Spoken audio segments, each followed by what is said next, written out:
민수기를 계속 했습니다. 기억하고 계시죠?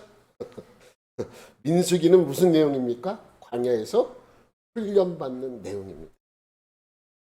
출애굽기는 종되었던 하나님의 택한 백성을 적과 꿀이 흐르는 약속의 땅에 들어가게 하기 위해서 출애굽을 시켜서 시내 광야에 머물 때까지의 내용과 또 그곳에서 하나님만을 섬기는 하나님의 백성이 되겠다고 하는 언약을 맺고 하나님의 지시에 따라 하나님이 거하시는 성막과 또 십계명을 받은 내용이 기록되어 있습니다. 이것이 출애굽기예요. 레위기는요, 하나님의 약속의 땅, 적과 꿀이 흐르는 땅에서 정결하게 살게 하기 위해서, 어떻게 살기 위해서요? 정결하게 살게 하기 위해서. 어디에서? 하나님의 약속의 땅에서. 그래서 성막에서 드리는 제사로 정결하게 되는 제사법과 항상 정결한 삶을 유지하며 살아갈 수 있도록 정결법을 준 내용이 레위기입니다. 정결하게 살기 위해 준 성경이 레위기예요. 레위기는 자꾸만 제사법 그러는데, 여러분, 레위기가 내용 중에 제사법에 대한 내용은 일부분이에요. 물론 제사법이 없는 거 아닙니다. 레위기는 제사법에 대한 내용도 나오지만 근본적으로 정결하게 살라고, 깨끗하게 살라고, 하나님이 보시기에 아름답게 살라고 하는 내용이 그 속에 담겨져 있습니다. 그리고 민수기가 나와요. 민수기는 하나님과 언약을 맺고 하나님의 약속의 땅, 적과 꿀이 흐르는 땅을 향하여 출발하는 내용과 하나님의 약속의 땅에서 정결하게 살아갈 수 있도록 어떻게 하는 거예요? 훈련하는 내용이 바로 민수기입니다. 물론 불순종으로 40년간 이 광야에서 머물게 되는 그러한 일이 있었지만 어쨌든 간에 그 기간은 무슨 기간이다? 훈련받는 기간입니다. 그래서 여러분 기억나시죠? 민수기는 세 부분만 알면 돼요. 지도 보면 첫 번째 시내 광야, 민수기에 나오는 내용이에요. 그 다음에 두 번째는 바람 광야, 세 번째는 모압 평지입니다. 이 세 가지만 알면 돼요. 첫 번째 시내 광야, 두 번째 바람 광야, 세 번째 모압 평지입니다. 넘기면 시내 광야에서는 며칠간의 일들이 기록되어 있어요? 20일. 그러니까 출발하기 전 20일 동안 준비하는 과정을 그린 것이 바로 이 시내 광야입니다. 두 번째는 38년간 머무른 바람 광야예요. 바람 광야에서 38년 동안 머물렀어요. 그리고 세 번째, 모압 평지에서 1년. 근데 정확한 기간은 몰라요. 길게 잡으면 1년이고 짧게 잡으면 6개월이에요. 정확한 기한이 안 나왔기 때문에 1년 정도로 우리가 보는 것이죠. 그렇게 이해하기 쉽습니다. 그래서 20일, 시나강야에서 20일, 바람광야에서 38년, 그 다음에 모압 평지에서 약 1년 동안에 있게 되는 것입니다. 그런데 넘기면 이게 재밌는 거예요. 이걸 잘 알아야 돼요. 출발하기 전에 20일 동안의 기록이 10장에 1장부터 10장까지 기록되어 있고, 바람광야에서 38년 동안의 기록이 13장에서 19장까지 기록되어 있고, 모압 평지에서 1년 동안의 기록이 22장에서 36장까지 기록되어 있습니다. 아, 뭐가 이게 재밌는 거냐? 넘기면 재밌어요. 넘기면. 여러분 보세요. 1장부터 10장까지 시내광야에서 20일 동안 기록되어 있는 게 10장이에요. 근데 38년 동안 바람광야에서 있었던 일이 기록된 것이 7장 가로 열고 5장이라고 그랬는데, 왜 7장 가로 열고 5장이냐면 총 7장이 기록되어 있긴 해요. 근데 정탐꾼을 보내는 사건을 제외하고는 5장, 4장밖에 기록되어 있잖아요. 38년 동안의 기록이 겨우 5장만 기록이 되어 있는 거예요. 그리고 마지막 모압 평지에서 1년 동안의 기록이 15장이나 기록되어 있습니다. 여러분 왜 바람 광야에서의 기록이 이게 짧게 기록되어 있느냐? 내용이 비슷하기 때문에 그래요.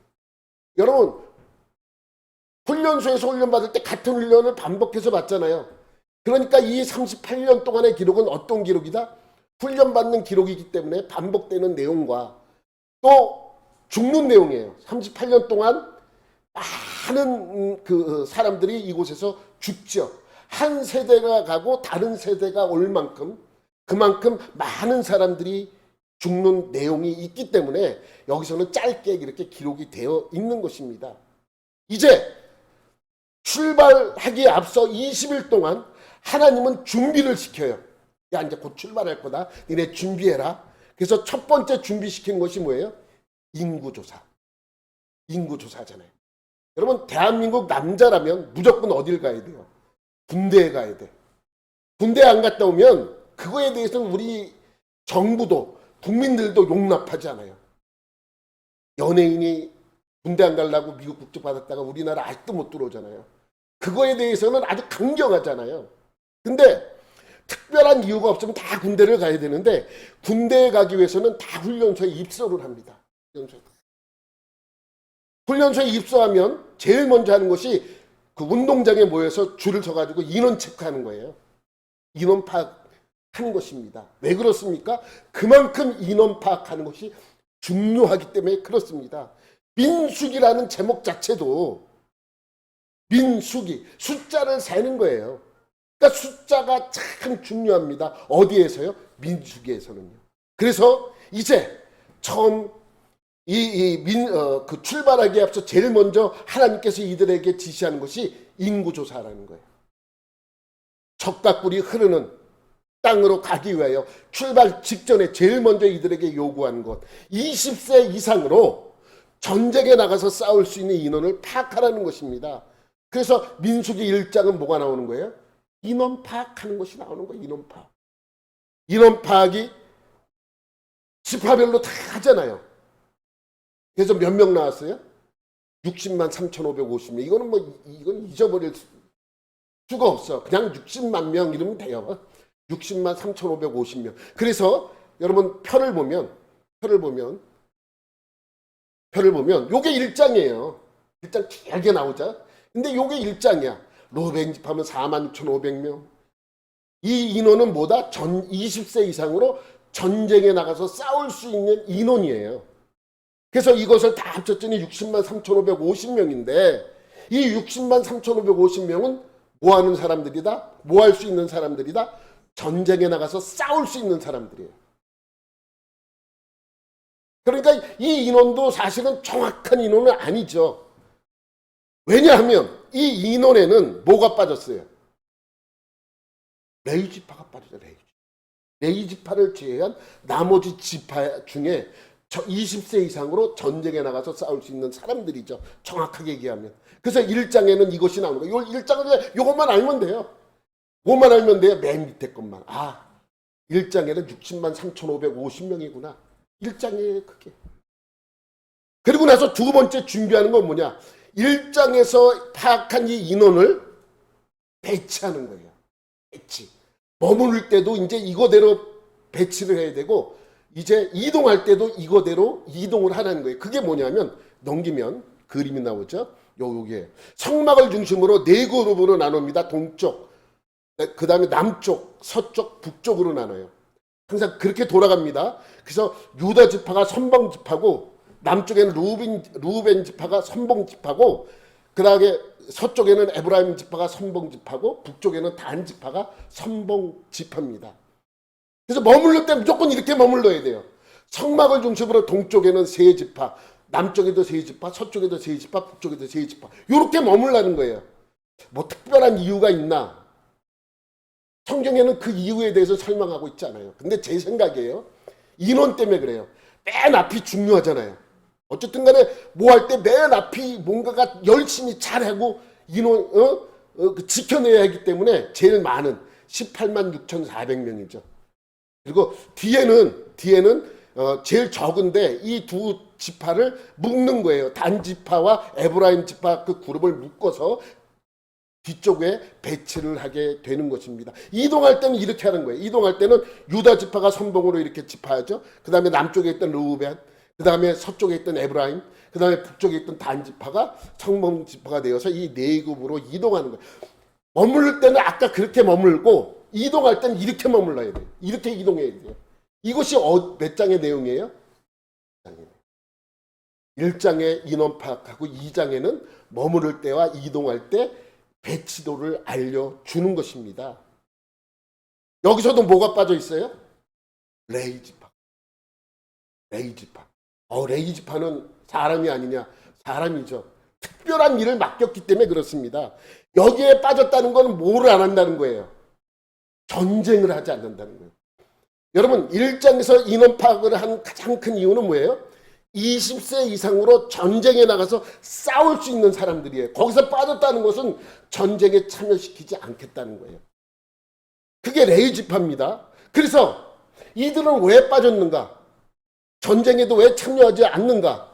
간단합니다. 성막을 지켜야 하기 때문입니다. 그래서 3장에는 무슨 내용이 나와요? 이 레이지파에 대해서 나옵니다. 레이지파는 이제 넘기면 여기 가운데 머물러 성막에서 제일 가까운데 동서남북으로 이렇게 머무르게 됩니다. 왜 머무르냐? 여러분 레이라는 사람이 있었잖아요. 야곱의 아들. 레위는 세 사람의 아들이 있었어요. 첫째 게르손, 고앗, 무랄이에요. 그래서 이 레이지파 중에 게르손의 후손들은 서쪽에, 그 다음에 둘째인 고앗은 남쪽에, 셋째인 무라리는 북쪽에.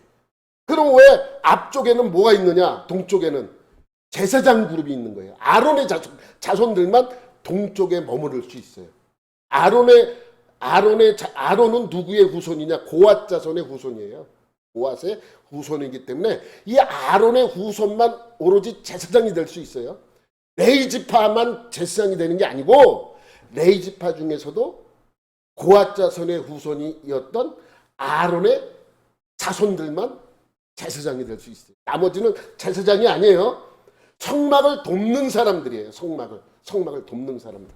그러니까 머무를 때 이렇게 머무러라 라고 말씀하고 있는 것이죠. 행군할 때는, 이동할 때는 어떻게 해야 되냐? 넘기면 이렇게 돼요. 맨 앞에 언약궤를 가진 고앗 자손이 갑니다. 그 다음에 첫 번째 그룹이 가면 그 다음에 성막의 부품들, 무라리 자손과 좀 이따 설명할 건데 게르손 자손이 천막과 기둥들을 갖고 이동을 해요. 그 다음에 두 번째 그룹이 가고 가운데에 기구들이 가는 거예요. 언약궤를 제외한 나머지 모든 기구는 가운데에서 이동을 하게 됩니다. 이것이 바로 어디에 나오는 내용이라고요? 3장.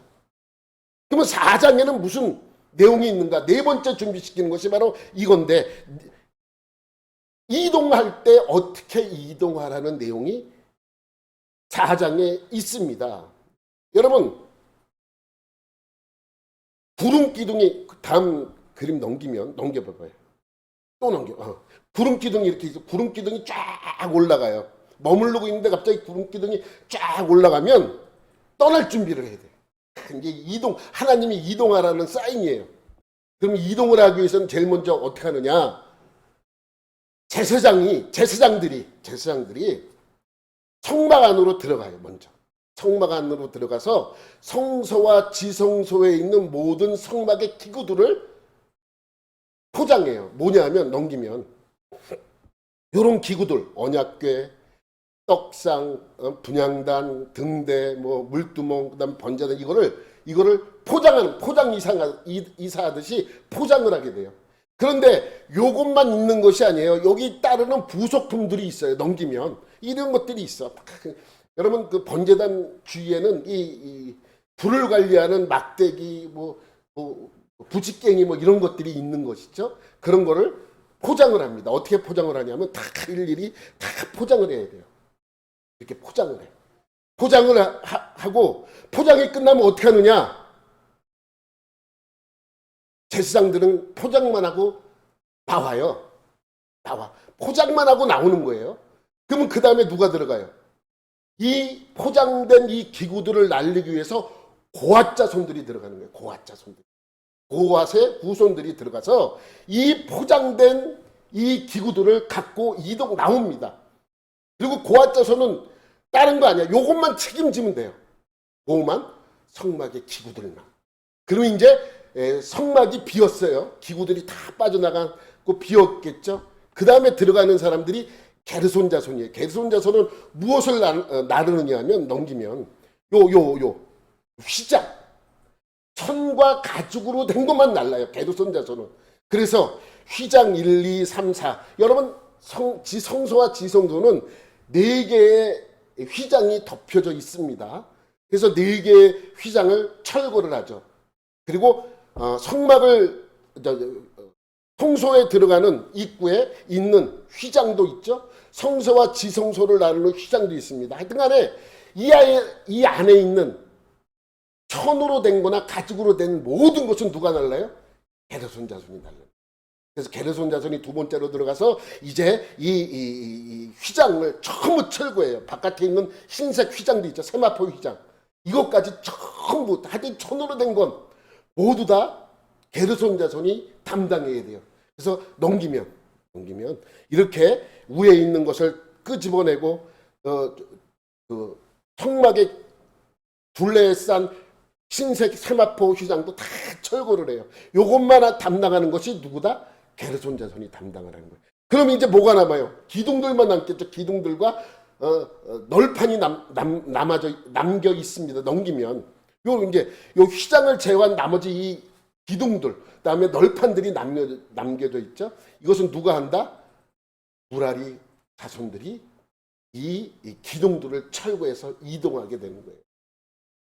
그러면 이제 이것이 이동을 하면서 넘기면 이렇게 하는 거예요. 언약궤를 담당한 고앗 자손 언약궤만 앞세워 나가고 그 다음에 유다 지파가 그 두 번째 그룹으로 출발을 하고 그 다음에 성막의 부품들이라는 것은 천막과 기둥들이에요.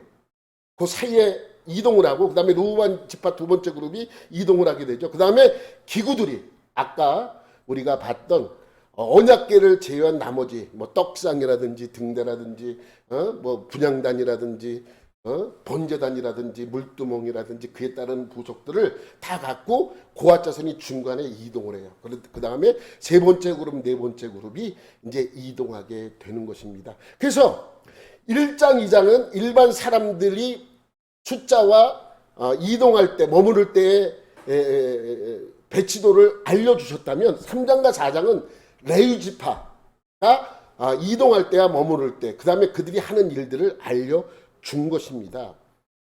이것이 제가 라오스에 가기 전까지 여러분에게 알려주었던 내용입니다. 이제 4가지를 준비를 했어요. 근데 몇 번째를 준비해야 돼요? 5번째를 준비를 하는 것입니다. 그것이 오늘 5장의 말씀이에요. 그럼 뭘 준비를 하냐? 여러분, 이동하면서 문제가 생길 수 있는 가장 큰 것이 뭐예요? 전쟁이잖아요. 전쟁. 그래서 1, 2, 3, 4장에 전쟁을 할 때를 대비해서 이동할 때도 이렇게 이동하고 머무를 때도 이렇게 머물러라. 그리고 뭘 지켜내라고 말씀하신 거예요?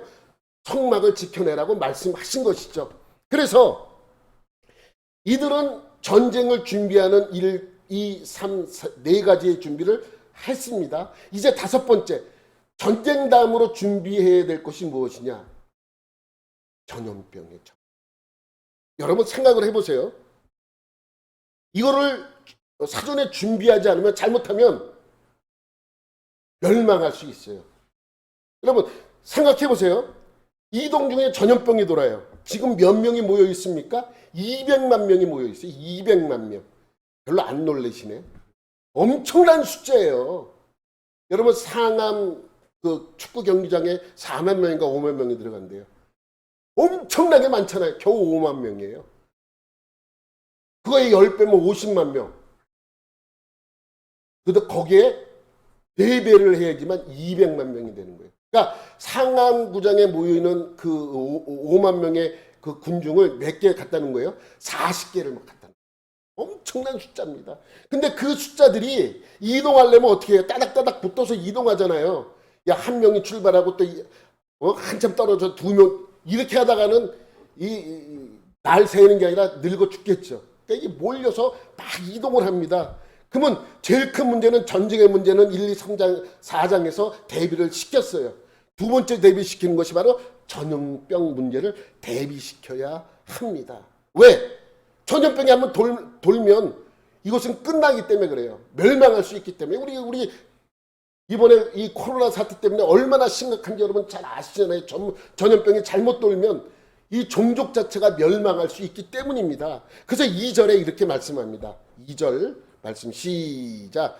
이스라엘 자손에게 명령하여 모든 나병 환자와 유출증이 있는 자와 죽음으로 부정하게 된 자를 다 진영 밖으로 내보내되. 첫 번째 뭐에 넘기면 모든 나병 환자예요. 근데 우리가 나병 환자라고 하셨던 이 단어는 우리가 알고 있는 나병, 묵능병, 이 나병 이거가 아니고 악성 피부병 환자들이에요. 그러니까 나병을 포함해서 악성 피부병이 생기는 사람은 밖으로 진영 밖에 내보내라는 것입니다. 여러분 저도 악성 피부병을 몇 년 전에 알았어요. 뭐 다리에 뭐가 요만하게 부어오르더니 많은 게 딱쟁이가 지는 거예요. 그럼 그걸 놔두면 괜찮았을 텐데 그것을 손을 댔어. 막 긁어내고 약을 바르기 위해서 긁어냈어요. 그랬더니 갑자기 이게 염증이 번지기 시작. 그래가지고 아주 고생한 적이 여러분이 잘 아시잖아요. 고생한 적이 있잖아요. 병원에 갔더니 여기 의사가 이제 그런 게 짜가지고 뭐 이렇게 해주더라고요. 옆에 있는 것도 딱쟁이를 띄어가지고 딱쟁이를 띄지 말았어야 되는데 띄는 바람에 그게 더 커져버렸어. 병원 의사가. 그래갖고 이제 약을 지어주고 이틀 있다 오래요. 이틀 있다 또 갔는데 이게 더 커졌어. 그러니까 의사 갑자기 큰 병원으로 가라고. 그러더니 손을 한 대여섯 번을 씻는 거야. 비누칠해가지고 대여섯 번을 계속. 기분 나쁘더라고 나는. 아니 지가 치료해놓고 뭐 하는 건가? 나중에 알아봤더니 뭐 이상한 게 이제 세균 이게 균을 조사하고 어떤 균인가 알아가지고 거기에 맞는 약을 처방을 해주더라고요. 서울대병원에서. 그런데 그게 세균이 안 나타나면 피부과에서 관리를 해요. 무세균 감염된 무세균으로 이게 번지기 때문에 이게 골치 아프대요. 근데 세균이 발견이 되면 감염내과로 갑니다. 상처는 손도 안 돼. 치료도 안 해줘요. 소독약도 안 해줘. 그냥 이렇게 보고 검사를 해서 균이 나오니까 약만 처방해주고 끝이에요. 이거 소독 안 해주냐 그랬더니 안 해도 된대요. 근본 원인이 균이기 때문에 그것만 치료해주면 된다고. 근데 잘 안 나는 거예요. 근데 그 의사가 그러더라고. 이 균 자체가 빨리 차도가 있고 낫고 그런 게 아니라 서서히 좋아진다고. 좀 늦을 거라고. 이 약을 한 달 정도 먹었나? 계속 먹었더니 갑자기 이제 이렇게 번지던 게 멈추고 이게 이제 점점 굳어지더라고요. 딱쟁이지고. 그 전에 얼마나 고생했는지 몰라요. 근데 이 병이 과거에 약이 없던 시대에 걸렸으면 어떻게 할 뻔했어요. 얼마나 심각해서 이게 점점 커진대요. 잘못하다가는 온몸에 퍼지면 이게 죽을 수도 있는, 과거에 태어났으면 그럴 수도 있는 거예요. 그러니까 이 피부병, 악성 이 피부병 환자들은 사람들과 함께 있을 수 없게 만드는 것이죠. 그래서 모든 나병 환자라는 것은 악성 피부병 환자들을 따로 격리시키라는 이야기입니다. 두 번째는 뭐예요? 두 번째 유출증 환자예요. 유출증이라는 것은 몸에서 뭐가 흐른다는 거예요. 고름이 흐르든지 아니면 피가 흐르든지 계속 나오는 것이 유출증 환자예요. 그래서 새 번역 성경에는 이 유출증을 고름이라고 표현해. 고름. 계속 고름이 어디서 나와. 고름이 계속 계속 나온다. 눈에서도 계속 고름이 나오고 막 이러면 이 사람들과 함께 있지 못해요. 어떻게 해야 돼요? 격리를 시켜야 됩니다. 세 번째는 뭐예요? 죽음으로 부정하게. 여러분 이 내용은 여기는 간단하게 나오지만 이 내용은 출애굽기에도 나오고 레위기에도 나와요. 이 시체를 만진 사람들이에요. 어떤 사람이 죽었어. 근데 그 시신을 만졌단 말이죠. 그럼 내가 그 사람이 어떻게 죽었는지 모르잖아.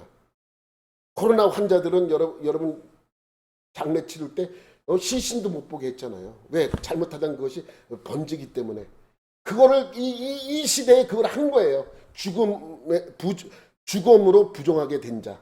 이것은 내가 죽는다는 얘기가 아니고 시신을 만진 자들을 의미합니다. 그래서 시신을 만진 자들은 어떻게 하라고요? 다 진영 밖으로 내보내래요. 여러분 이것을 잘 봐야 합니다. 쫓아내는 게 아니에요. 추방하는 게 아니에요. 따로 격리시킵니다.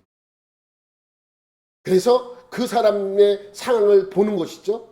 그래서 시신을 만지면서 부정하게 된 자가 일정 기간이 지나갔고 아무 이상이 없다 그러면 다시 본진으로 들어올 수 있는 것이죠. 이렇게 하는 이유는 뭐냐면 본진을 보호하기 위해서입니다.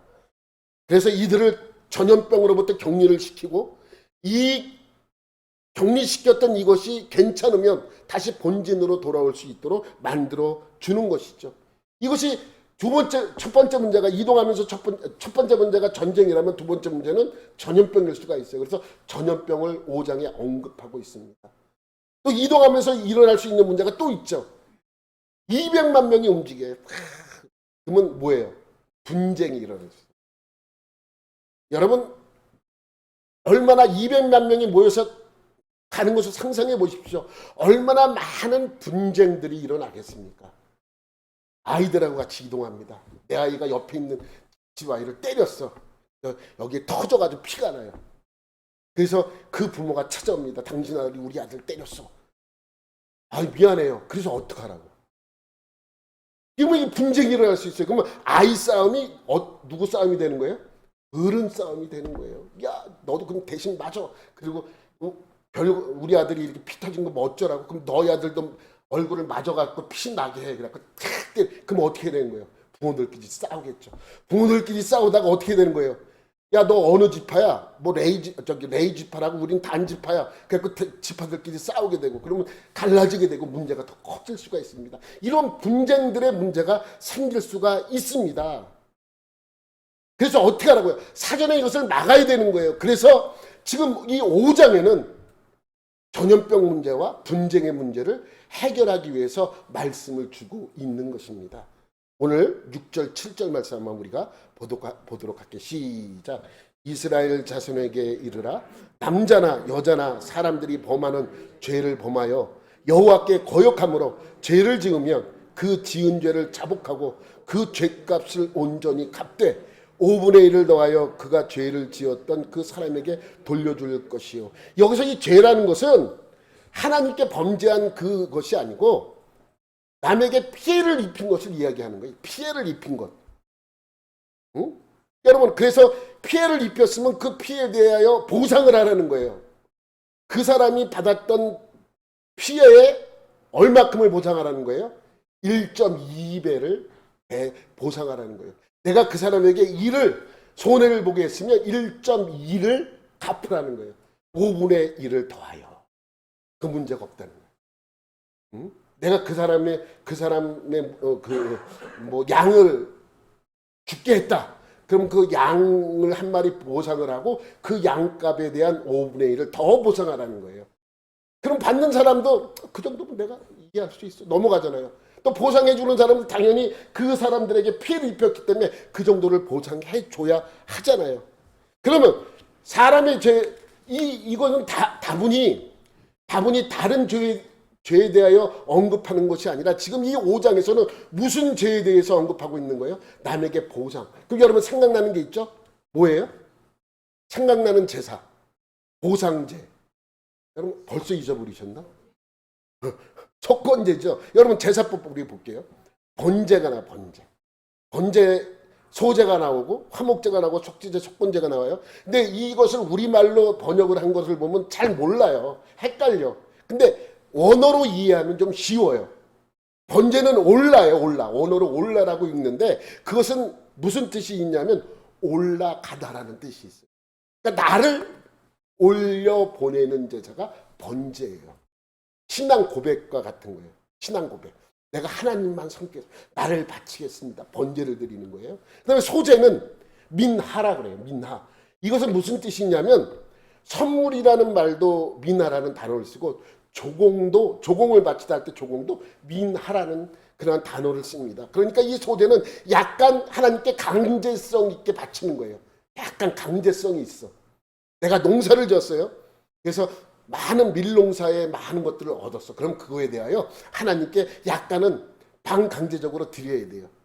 어버이날 자녀들이 부모에게 좀 부담이 되지만 또 어버이날이니까 약간 반강제성이 있잖아요. 그런 의미가 담겨져 있는 거예요. 화목제는 세라밈이라 그래서 샬롬이 평화잖아요. 샬롬의 복수형이에요. 평화들. 그러니까 이 화목제는 평화를 위해서 드리는, 화목을 위해서 드리는 제사가 화목제예요.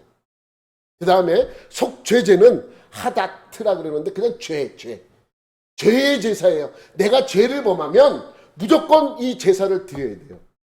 그런데 속건제는 아샴이라 그러는데 이것은 보상이란 뜻이에요. 배상, 보상. 내가 어떤 사람에게 손해를 입혔어요. 그러면 그것은 반드시 배상을 해주고 이 속건제를 드려야 되는 거예요. 이 5개의 제사는 아주 중요한 제사입니다. 하나님께서 레위기 처음 시작할 때 이 5개의 제사법에 대해서 설명을 하고 있습니다. 그런데 이 제사 5가지는 전부 다 중요해요. 뭐가 더 중요하고 뭐가 더 중요하지 않다고 없어요. 모든 분들은 번제가 가장 중요하다고 생각해요. 왜냐하면 제일 처음에 있기 때문에. 물론 그래요. 여러분 보세요. 하나님 입장에서는 가장 중요한 제사가 뭐예요? 번제예요. 신앙 고백과 같은 제사이기 때문에 어떤 사람이 나에게 신앙 고백을 해. 그럼 얼마나 하나님 입장에서는 대견하겠습니까? 그래서 하나님 입장에서 자칫 제사법. 이 번제라는 것이 얼마나 중요하겠습니까? 하나님 입장에서는. 근데 하나님 입장에서는 번제가 중요해요. 우리 입장에서 뭐가 중요하다고 그랬어요? 속죄제. 내가 하나님께 아무리 신앙을 고백하고 화목을 위해서 제사를 드려도 뭐가 남아있으면 아무 소용없어요. 죄가 있으면 아무 소용없어요. 그래서 1년에 한 번 대속죄일 날 아론이 대제사장이 제사를 드릴 때 제일 먼저 드리는 것이 자기 죄를 위하여 속죄제를 제일 먼저 드려요. 그 다음에 뭘 드려요? 번제를 드려요. 그 다음에 백성들을 위하여 속죄제를 드립니다. 백성들을 위하여. 그러니까 제일 처음에 이 대제사장이 첫 번째 드리는 제사가 속죄제. 그러니까 우리 입장에서는 제일 중요한 제사가 속죄제예요. 내 죄가 사여져야만 다른 제사도 하나님께서 받으시잖아요. 그래서 인간의 입장에서 가장 중요한 제사는 속죄제라고 제가 그렇게 보는 거예요. 누가 그렇게 하는 게 아니라 상황적으로 보면 그렇다는 것이죠. 그런데 어느 조직사회, 사회에서 가장 중요한 제사는 뭐예요? 속건제죠. 속건제가 가장 중요합니다. 어떤 단체나 조직사회에서는. 그러니까 지금 이스라엘이 이 출애굽을 하기 위하여 이동할 때 이 조직에서 가장 중요한 것은 속죄제가 아니고 속건제라는 것을 알아야 합니다. 왜? 이 속건제는 보상과 배상을 해주는 거예요. 내가 어떤 사람에게 손해를 입혔어. 아이, 우리 사이에 뭐 대충 넘어가자. 나는 이렇게 손해를 봤는데, 아이, 근데 네가 나한테 그럴 사이냐? 그냥 이렇게 얘기할 수도 있죠. 그러지 말라는 거예요. 보상해주고 배상해주고 속건제를 드려야 될 건 반드시 속건제를 드리라는 것이죠. 속건제는 제사 드리기 전에 뭘 하라는 거예요? 보상을 해주라는 거예요. 너희가 남에게 피해를 입혔으면 그만큼의 배상, 그만큼의 보상은 반드시 해주라는 말씀이죠. 그래서 속건제는 중요합니다. 속건제. 여러분 신약성경 복음서에 보면 제자들이 와서 예수님께 물어봐요. 몇 번이나 용서해 줘야 합니까? 그랬더니 예수님께서 몇 번 용서해 주라 그래요? 70번씩 7번이라도. 이라도라는 것은 그 정도를 해줘도 더 해주라는 얘기지. 70번씩 7번이라도. 근데 이거는 용서해 주는 차원에서 100번이고 200번이고 1000번이고 용서해 줄 수 있죠. 중요한 건 뭐예요? 어떻게 했을 때 그가 와서 뭘 할 때? 용서를 그가 와서 용서를 빌 때예요. 그가 와서 잘못한 걸 뉘우치지도 않고 용서를 구하지도 않는데 나 용서해줄게. 야, 나 다 용서해줄게.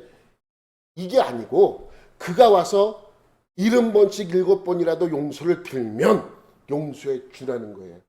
그러면 용서해 주는 것이 더 어렵다는 거예요? 용서해 달라고 가서 이야기하는 것이 더 어렵다는 거예요? 용서해 달라고 용서를 구하는 것이 사실은 더 어려운 거예요. 왜? 내 자존심을 전부 눌러버리고 그에게 가서 용서를 비는 거니까. 여러분 1000번이고 2000번이고 10,000번이고 나한테 와서 용서를 빌면 다 해줄 수 있는 거예요. 그래서 예수님께서도 산상수훈, 여러분 마태복음은 예수님의 설교가 이렇게 많이 군데군데 나와요. 뭉태기로 나와. 그래서 제일 먼저 예수님이 설교하는 내용을 산상수훈이라고 이야기를 합니다. 5장에 나오니까. 거기에 예수님께서 5장 말씀에 그 이야기가 나와요. 우리 23절 24절 말씀 보면 이렇게 나오죠. 그러므로 예물을 제단에 드리려다가 거기서 내 형제에게 원망 들을 만한 일을 생각이 나면 예물을 제단에 두고, 그러니까 옆에다 두고 가서 그 형제와 먼저 어떻게 하라고요? 화목하게 하라. 그에 와서 예물을 드리라는 것이죠. 용서해 주는 차원이 아니라 뭐예요? 내가 가서 용서를 구하라는 거예요. 아, 그가 용서해 주지 않으면 용서할 때까지 가서 용서를 비는 수밖에 없는 것이죠. 그리고 와서 예물을 드리라는 말씀이 있습니다. 여러분, 이게 바로 뭐예요? 속건제예요. 이것이 건제. 여러분이 맨날 6일 동안 남과 싸우고 원망받은 짓을 하고 헐뜯고 그러다가 주일로 와서 예배드리면 하나님은 그거 받으시겠습니까? 속건제. 원망받은 일이 생각나거든 그에게 가서 먼저 용서를 구하라는 것입니다. 여러분 누가복음에 보면 삭개오 이야기가 나와. 삭개오는 어떤 사람입니까? 세리예요. 세리. 여리고에 살고 있는 세리. 당시 여리고는 큰 도시였어요. 왜? 돈과 서를 잇는 아주 중요한 거점인 도시이기 때문에 아주 큰 도시였어요. 거기서 세금을 걷으니까 얼마나 많이 걷겠습니까? 많이 걷다 보면 이 삭개오는 점점 뭐가 돼요? 부자가 되는 거예요. 여러분 세리는 로마 정부에 의해서 허가된 법적인 공무원이에요. 그리고 일정 양만 로마에 드리면 나머지는 다 자기 것이 돼요. 그러니까 눈이 돌아가는 것이죠. 더 많이 걷기 위해서 눈이 돌아가는 거예요. 어려운 사람에게 돈. 근데 이 삭개오가 이렇게 이 돈에 집착하는 이유가 있습니다.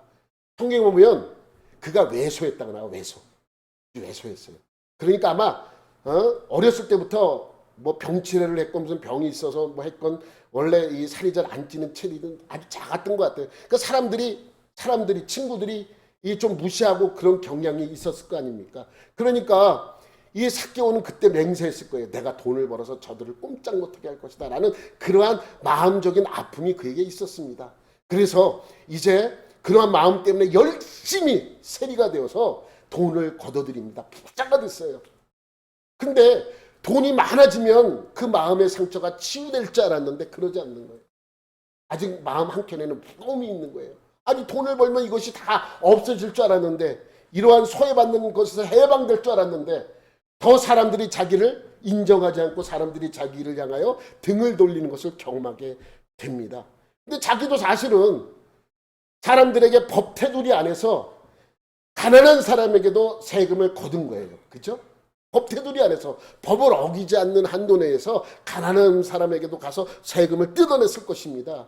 그렇게 많은 돈을 벌었음에도 불구하고 마음에 그러한 무거운 짐을 벗을 수가 없었습니다. 그러던 중에 소문으로만 듣던 예수님이 마을에 온다라는 그러한 소문이 듣게 됩니다. 그래서 그 예수님을 보기 위하여 달려갑니다. 그래서 예수님을 보고자 한 것이죠. 왜 저 많은 사람들이 예수님을 만나고자 하는가? 알고 싶었기 때문입니다. 그런데 가서 봤는데 예수님이 많은 사람들에 둘러싸여서 볼 수가 없는 거예요. 그리고 왜소하기 때문에 그걸 뚫고 지나갈 힘도 없습니다. 그래서 찾아낸 방법이 뭐예요? 뽕나무가 아니에요. 뽕나무라고 그러니까 먼저는 번역을 했는데 돌감람나무예요. 원래 돌감람나무는 감람나무하고 좀 다릅니다. 돌감람나무는 아주 크게 자라요. 그 대신 우리 이런 거와 비슷해요. 계량종 밤이 있고 산밤이 있죠. 산밤은 어때요? 알이 작고 잘 썩잖아요. 계량 안 된 감람나무라고 보면 돼요. 나무는 크게 자라. 그런데 계량이 안 돼 있기 때문에 사람들이 그 나무를 별로 좋아하지 않죠. 그런데 그렇지만 그 돌 감람나무에 보이자 이 삭개오는 그 나무로 올라가는 거예요. 올라가서 예수님을 바라봅니다. 저 저 자가 어떤 자에게 사람들이 저 사람을 만나려고 하는가. 그리고 나무에 올라가서 예수님을 바라보는 것이죠. 그랬더니 어떻게 해요? 예수님께서 먼저 말을 걸었고 내려오라. 내려오라. 왜? 위험하니까. 뭐 이 아슬아슬을 하고 이 왜소한 사람이 나무에 올라갔으니까 위험하잖아요. 그러니까 예수님도 뭐라 그래요? 보자마자 내려오라 그래요. 그리고 뭐라 그러냐면 난 오늘 너의 집에서 머물겠다 하는 이야기를 합니다. 여태까지 어떤 사람도 자기에게 그렇게 이야기를 해준 사람도 없고 자기에게 그렇게 마음문을 열어준 사람도 없었어요. 근데 예수님이 그에게 말을 걸어주고 그의 집에서 유하겠다라고 말씀을 해 주셨습니다. 그러자 이 삭개오는 어때요? 그동안에 갖고 있었던 그 마음의 짐이 다 눈 녹듯 사라진 거예요. 그래서 내려와서 예수님이 그러한 말을 하니까 너무 마음의 상처, 그 마음속 깊이 있던 상처까지 다 치유를 받은 거예요. 야, 나에게도 말을 걸어주는 사람이 있구나. 내 집에 유하고자 하는 사람이 있구나. 그래서 예수님을 받아들이는 것이죠. 그러면서 그가 뭐라고 이야기를 합니까? 누가복음 19장 8절 말씀이죠. 삭개오가 서서 주께 여짜오되 주여 보시옵소서 내 소유의 절반을 가난한 자들에게 주겠사오며 만일 누구의 것을 속여 빼앗은 일이 있으면 갑절이나 갚겠나이다. 가난한 사람을 위해 내 재산의 절반을 위하여 쓰겠다는 거예요. 그리고 내가 누구를 속여서 만약에 내가 누구를 속여서 빼앗은 세금으로 빼앗았다면 4배를 갚겠다고 설명을 하고 있습니다. 이게 속건죄예요. 이게 앞에 게 절반이 속건죄가 아니고 뒤에 거 누구의 것을 속여 빼앗은 일이 있으면 4갑절로 갚겠나이다. 여러분 율법에 의하면 아까 우리가 봤죠? 몇 퍼센트만 더 주면 돼요. 20%. 5분의 1을 더 보세요. 아까 우리 말씀 우리 넘기면 그 지은 죄를 자복하고 그 죄값을 온전히 갚되 5분의 1을 더하여. 율법에 의하면 그 사람에게 5분의 1, 20%만 더해주면 다 괜찮은 거예요. 근데 성경에 나오는 가장 크게 갚아야 될 것이 있어요. 그 성경에 나오는 그 보상은 최대치가 얼마인지 아십니까? 성경에 나오는 내용 중에. 출애굽기 22장에 보면 도둑질을 했다면 갑절로 갚으래요. 도둑질을 했다면. 내가 실수로 그에게 손해를 입히면 20%를 더해주면 되지만 고의적으로 그에게 고의적으로 해를 입혔다면 훔치거나 뭐 그랬다면 갑절로 갚으래요. 2배로 갚아야 됩니다. 도둑질한 것이 살아 그의 손에 있으면 소나 낙이나 양을 막론하고 갑절을 배상할지니라. 그러니까 성경에 나오는 최대치의 보상액은 몇 배예요? 2배입니다. 근데 지금 삭개오는 몇 배로 갚는데요?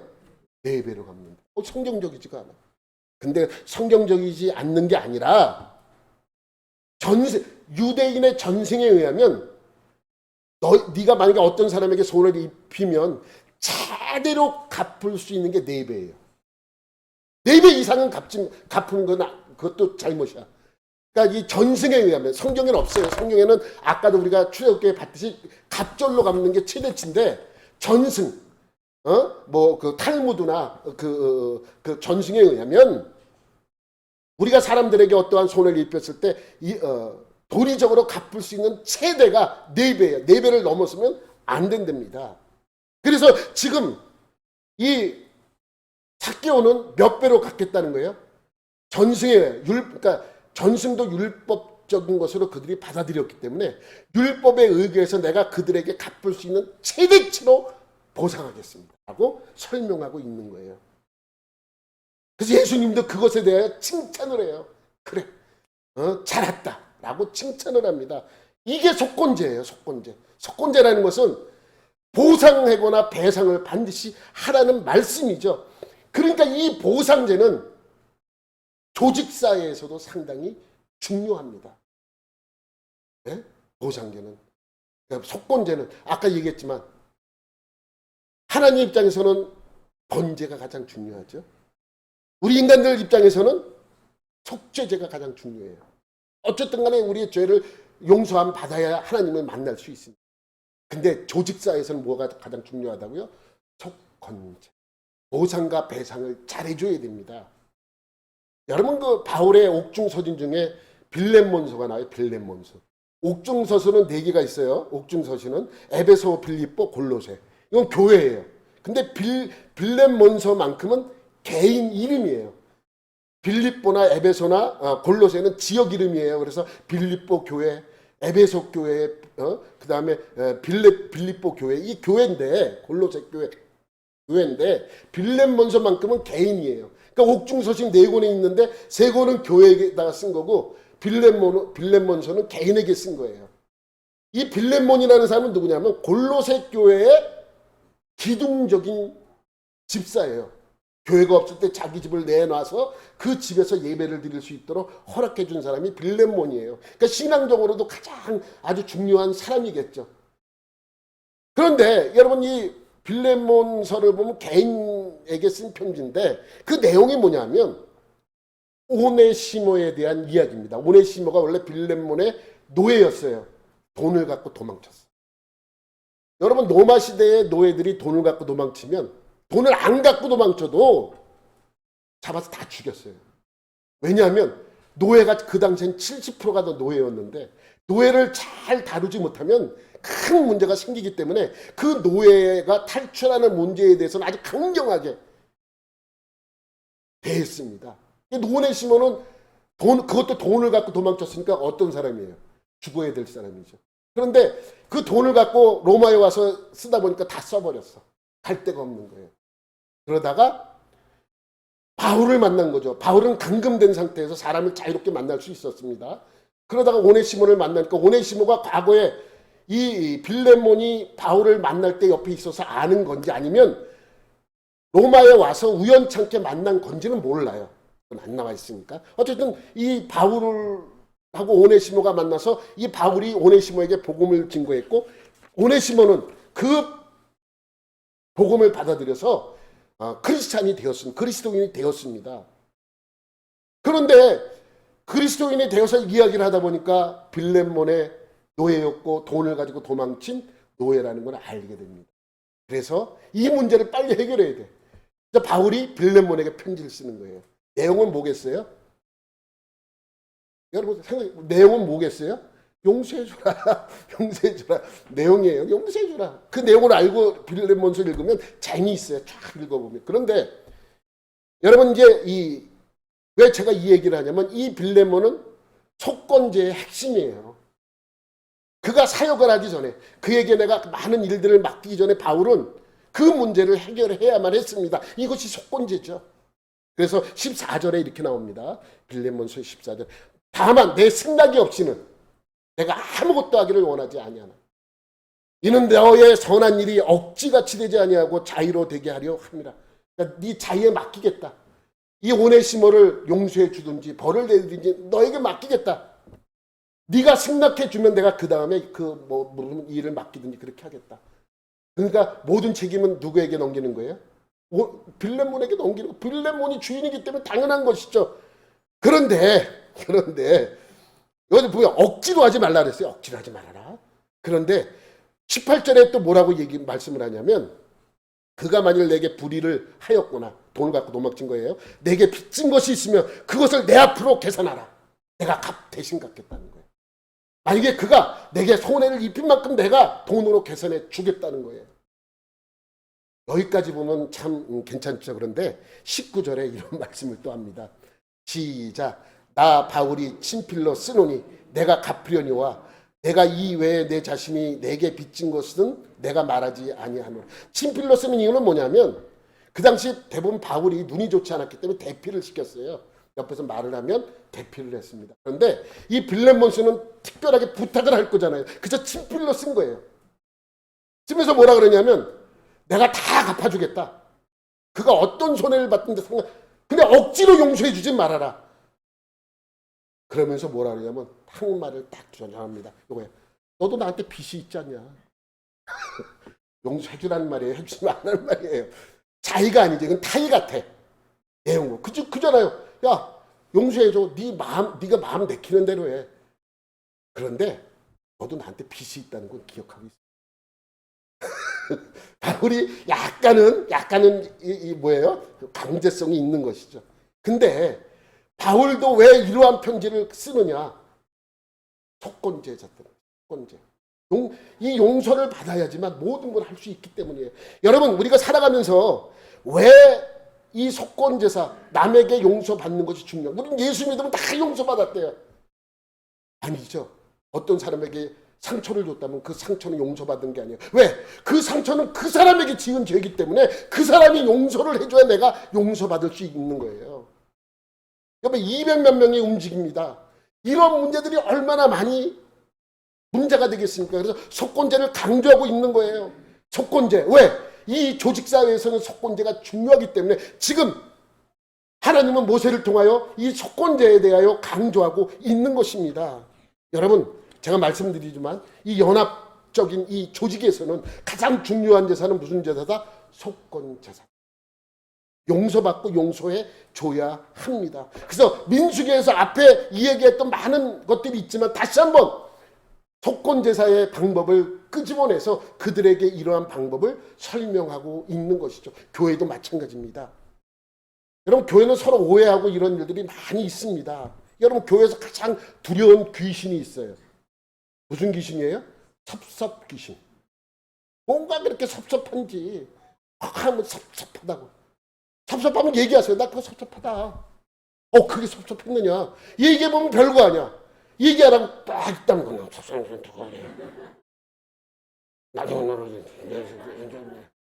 이러고 있으니까 문제가 되는 거예요. 섭섭해요? 가서 얘기하세요. 섭섭하다. 그러면 그런 얘기들은 그래 내가 미안하다. 그렇게 오해했다면 얘기하세요. 서로 그 이야기를 해야 돼요. 네? 만약에 제가 여러분에게 무슨 잘못했다면 용서해 주시기. 고의적으로 한 게 아니에요. 고의적으로 내가 여러분에게 차별하거나 뭐 이상한 하나도 없습니다. 만약에 섭섭한 게 있으면 저한테 와서 얘기를 하세요. 그럼 저는 용서를 드릴 겁니다. 여러분, 교회는 이것이 잘 되어 있어요. 용서해주고 용서받는. 여러분, 아까도 얘기했지만 가서 용서를 비는 게 더 어려울 것 같습니까? 용서해주는 게 더 어려울 것 같습니까? 용서해달라고 가서 이야기하는 게 더 어려워요. 먼저 이야기를 끄집어내는 것이 힘들고 어렵습니다. 그래서 해야 되는 거예요. 여러분, 교회 일은 섭섭해하지도 말고 섭섭한 일도 만들지 말아야 합니다. 만일 그러한 일이 생겼다면 가서 먼저 용서를 구하고 또 용서를 구하면 어떻게 해줘요? 용서를 해주면 됩니다. 이런 모습이 아름다운 교회의 모습이고 예수님도 우리에게 원하시는 교회의 모습일 것입니다. 여러분 모두 아름다운 수지 갈보리 교회 공동체를 만들어가는 여러분들이 되시기를 예수님의 이름으로 축원합니다. 하나님 아버지 감사합니다. 우리에게 주신 주님의 말씀을 다시 한번 되새기며 아름다운 수지 갈보리 교회를 만들어가는 우리 모두가 되게 하여 주옵소서. 감사드리며 예수님의 이름으로 기도드립니다. 아멘.